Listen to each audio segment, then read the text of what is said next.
nag-stack up yung kick ng inyong motor, ito lang yan, napakita ko sa inyo. Ito lang dahilan kung bakit nag-i-stop at ang kick ng butong ng motor yan. Kahit hindi nyo tanggalin to, kahit hindi nyo siya tanggalin, importante ito, magrasahan nyo yan. Tapos yan dyan, yan, yung sa loob na yan, gagrasahan din natin yan.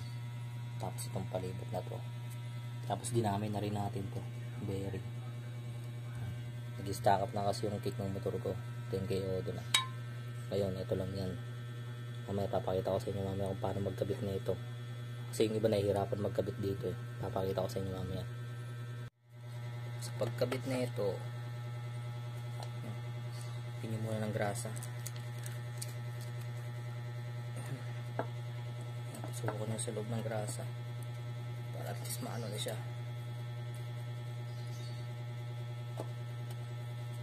Yan. Sa pagkabit na ito,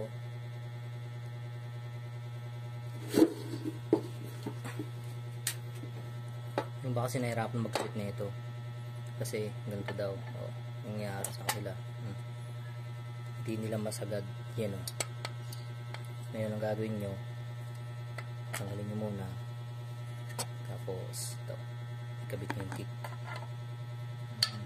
baliktad nyo, tapos pisilin nyo na ganito, pisilin nyo yan, diba nakasagad na.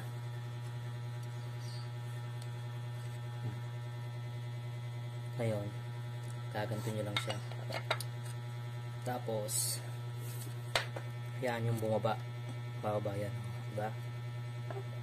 Yan na, bababa na. Yan na. Goods na. Hindi na siya angat. Diba? Yan na. Parami pang grasa lagay ko eh. Ganyan lang. Malalaman nyo kung angat siya kung kakabit niyo yung case nya.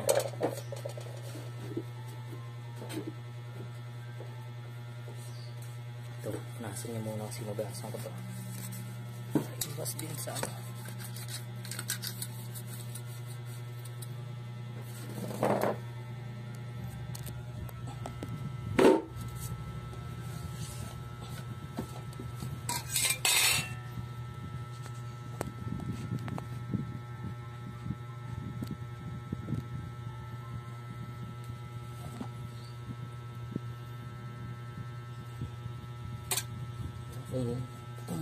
Paano nyo malalaman kung lagpas to o angat? Ito lang yan.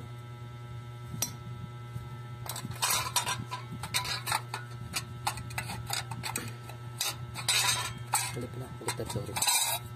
Ganyan lang yan. Sakto-sakto lang siya.